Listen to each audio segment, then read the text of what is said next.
तो एपिसोड की स्टार्टिंग होती है और हम देखते हैं तांजीरो अपनी ट्रेनिंग के बारे में एक नोटबुक लिख रहा होता है ताकि नेजुको उसको बाद में पढ़ सके, क्योंकि नेजुको कुछ दिनों से गहरी नींद में सोई हुई है। उसके बाद सकोंजी तांजीरो को ट्रेनिंग के लिए बाहर लेकर के जाता है और उसे बताता है कि डीमन स्लेयर कॉर्प्स काफ़ी एशियंट टाइम से इस ऑर्गेनाइजेशन में है, लेकिन इस ऑर्गेनाइजेशन को गवर्नमेंट ने नहीं बनाई और डीमन स्लेयर को कौन लीड कर रहा है ये भी किसी को नहीं पता है। डीमंस इंसानों को खाते हैं और वो कहाँ से आते हैं ये किसी को नहीं पता है, और सभी डीमंस की अलग अलग तरीके की पावर होती है। कोई छोटा हो जाता है तो कोई बड़ा हो सकता है, और इन डीमन के किसी हिस्से को अगर तबाह भी कर दो तो दोबारा से हो सकते हैं, और इसके बदले डीमन स्लेयर के पास कुछ भी नहीं होता। फिर भी वो अपनी जान जोखिम में डाल करके इंसानियत की रक्षा के लिए खड़े होते हैं। और इसके बाद सकोंजी तांजीरो से कहता है कि वो एक डीमन स्लेयर ट्रेनर है और उसके कई सारे ट्रेनर हैं, और वो अपने तरीके से अलग अलग स्टूडेंट को ट्रेनिंग देता है, और तुम्हें डीमन स्लेयर बनने के लिए एक टेस्ट देना होगा जो कि माउंट फूजी के सहने पर होगा, और तुम टेस्ट देने के लिए जाओगे या नहीं ये मैं तय करूँगा। और अब तांजीरो अपनी पूरी जान लगा के मेहनत करने लगता है, और पिछले एपिसोड में जैसे तांजीरो ट्रैप्स में आसानी से फंस रहा था वो अब उससे इतने आसानी से नहीं फंसता है, और उसके सूंघने की शक्ति भी अब काफ़ी ज़्यादा अच्छी हो गई है। और तांजीरो जितना ज़्यादा ताकतवर होता जा रहा है उसके ट्रैप्स भी उतने ही ज़्यादा ताकतवर होते जा रहे हैं। कुछ ट्रैप्स तो इतने खतरनाक होते हैं कि अगर तांजीरो से ज़रा से भी गलती हुई तो उसकी वहाँ जान भी जा सकती है। और तांजीरो रोज़ रात को नेज़ुको के लिए नोट्स लिखता है। वो उसमें ये लिखता है कि उसने आज ट्रेनिंग में क्या किया। और ऐसे ही कुछ दिनों बाद तांजीरो की स्वॉर्ड ट्रेनिंग स्टार्ट हो जाती है और वो हाथ में स्वॉर्ड लेकर भागता है, लेकिन हाथ में इस स्वॉर्ड लेकर भागने के कारण उसकी स्पीड कम हो जाती है और वो ट्रैप्स में फंस जाता है। फिर सुकुंजी तांजीरो को तलवार चलाने की प्रैक्टिस करवाने लगता है। फिर सुकुंजी तांजीरो को बताता है कि धार वाली साइड से ही हमेशा तलवार चलानी चाहिए, नहीं तो वो आसानी से टूट सकती है। तलवार वाली नॉलेज देने के बाद सुकुंजी तांजीरो से कहता है कि अगर इस तलवार को कुछ हुआ तो मैं तुम्हारी हड्डियाँ तोड़ डालूंगा।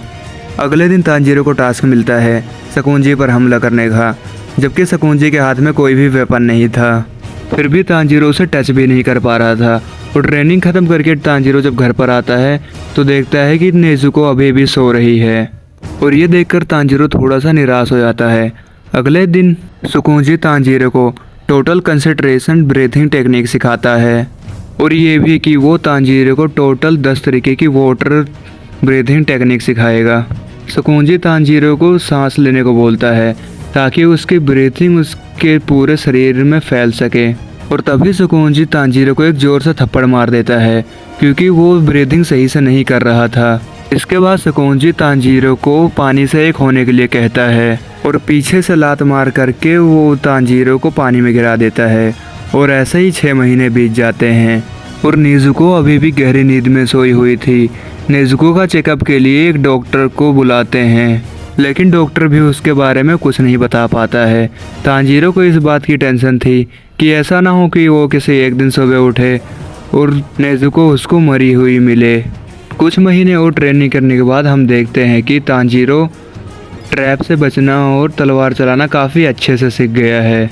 सुकुंजी से ट्रेनिंग लेते हुए तांजीरो को 1 साल हो गया था, तो अब सुकुंजी तांजीरो को कहता है कि अब मेरे पास तुमको सिखाने के लिए कुछ भी नहीं बचा। इसके बाद सुकुंजी तांजीरो को जंगल में ले जाता है जहाँ पर एक बड़ा सा पत्थर रखा हुआ था। सुकुंजी कहता है कि अगर तुम अपनी तलवार से इसको 2 टुकड़े में काट पाए तभी मैं तुम्हें उस फाइनल ट्रेनिंग में जाने दूंगा। और ये सुनकर तांजीरो सोचने लगता है कि इतने बड़े पत्थर को क्या तलवार से काटा जा सकता है। और इसके बाद सुकुंजी वहाँ से जाने लगता है, और तभी तांजीरो उस पत्थर के ऊपर एक वार करता है, लेकिन पत्थर को तो कुछ भी नहीं होता और उसके कांपने से तांजीरो का पूरा शरीर हिल जाता है। फिर हम देखते हैं कि तांजीरो को 1 साल में जो भी सुकुंजी ने सिखाया वो उसकी प्रैक्टिस डेली करता है और उस पत्थर को काटने के लिए डेली जाता है, और ये पत्थर फिर भी नहीं कटता, और इसके कारण तांजीरो निराश हो जाता है।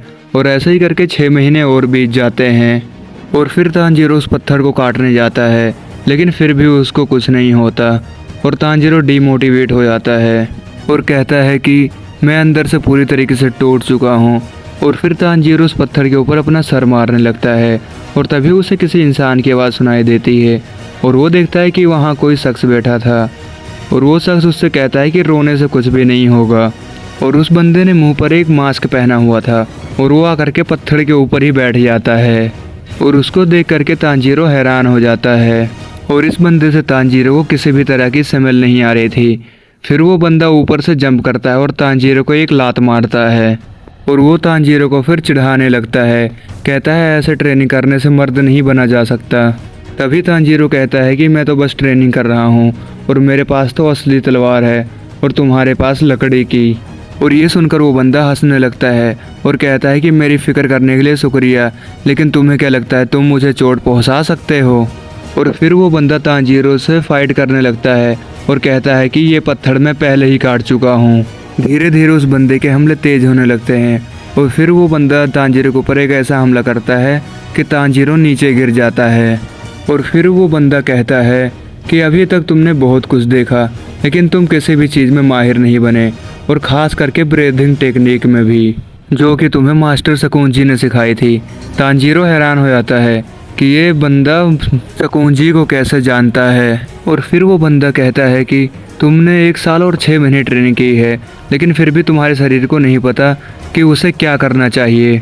तुमने आखिर इतने दिनों तक किया ही क्या है? तांजीरो कहता है। तांजीरो साबितो से कहता है कि मैंने पूरे 1 साल मेहनत की है, लेकिन फिर भी मैं आगे नहीं जा सकता। तो साबितो कहता है कि तुम्हें आगे बढ़ते रहना होगा, इसके अलावा तुम्हारे पास और कोई रास्ता नहीं है। दिखाओ मुझे तुमने अभी तक क्या सीखा है। ये सुनकर तांजीरो अपनी तलवार से पूरी जोर से हमला करने वाला था, लेकिन उससे पहले ही साबितो एक वार से उसको नीचे गिरा देता है। और फिर वहाँ पर एक लड़की आती है और साबितो उस लड़की से कहता है कि मैं अब ये तुम पर छोड़ता हूँ। और वो लड़की हाँ में जवाब देती है। कुछ देर बाद रात हो जाती है और तांजीरो को होश आता है। फिर वो लड़की तांजीरो से पूछती है क्या तुम ठीक हो? तो तांजीरो कहता है कि क्या तुमने उस हमले को देखा? वो हमला कितना शानदार था, क्या मैं कभी वैसा हमला कर पाऊँगा? फिर वो लड़की कहती है कि अब से मैं तुम पे नज़र रखूँगी, तो तुम ये कर सकते हो। और वो फिर एक स्माइल देती है और उसे देखकर तांजीरो मन में सोचता है कि कितनी प्यारी है ये। और फिर तांजीरो को पता चलता है कि इस लड़की का नाम माकोमो है और जिस बंदे ने मास्क लगाया था उसका नाम साबितो है। और फिर माकोमो तांजीरो को उसकी गलतियां बताने लगती है जो उसने अभी तक की हैं। और तांजीरो सोचता है कि माकोमो आखिर है कौन और ये कहाँ से आई है और ये मेरी हेल्प क्यों कर रही है। और इसके बाद हमें पता चलता है कि माकोमो और साबितो दोनों भाई बहन नहीं हैं और इन दोनों के अनाथ होने जाने के बाद सकूंजी ने ही इन्हें पाला था। फिर वो लड़की कहती है कि हमारे और तुम्हारी तरह कई बच्चे हैं जो कि तुम्हें देखते हैं। और तांजीरो सोचता है कि माकोमो एक अजीब लड़की है। और इसके बाद माकोमो तांजीरो को टोटल कंसंट्रेशन ब्रीथिंग टेक्निक के बारे में बताने लगती है, जिससे इंसान का दिल बहुत तेज़ी से धड़कने लगता है और उस बंदे का शरीर काफ़ी तेज़ी से रिएक्ट करने लगता है। और इस तरीके से कोई भी इंसान डीमन के जैसा अटैक कर सकता है। और इस टेक्निक में सबसे ज़्यादा ज़रूरी फेफड़े होते हैं और उसकी कैपेसिटी बढ़ाने से इंसान को और भी ज़्यादा ताकत मिलती है। लेकिन तांजीरो को कुछ भी नहीं समझ में आ रहा था। फिर तांजीरो माकोमो से पूछता है कि आखिर ऐसा कैसे बन सकते हैं? तो वो उससे कहती है कि मरने तक ट्रेनिंग करो। फिर तांजीरो कई महीने तक कड़ी ट्रेनिंग करता है और उसमें भी वो कई बारी साबितो से हार जाता है। फिर तांजीरो साबितो को एक आखिरी लड़ाई के लिए बुलाता है और कहता है इस बार तो मैं ही जीतूंगा। और साबितो भी इस बार अपनी असली तलवार लेकर आया होता है। और फिर दोनों एक गहरी सांस लेते हैं और एक दूसरे पर हमला करते हैं। लेकिन इस बारी तांजीरो साबितो पर पहले अटैक करता है और इस हमले से साबितो का मास्क टूट जाता है और तांजीरो पहली बारी साबितो का चेहरा देखता है जो कि हंस रहा था। तभी माकोमो कहती है कि तुमने जो किया उसे भूलना मत और इस बारी उसे हरा देना। और तभी साबितो और माकोमो वहाँ से गायब हो जाते हैं और तांजीरो देखता है कि उसने अपने तलवार से साबितो के मास्क को नहीं बल्कि उस बड़े से पत्थर को काट दिया है। और ये एपिसोड यहीं पर ख़त्म हो जाता है।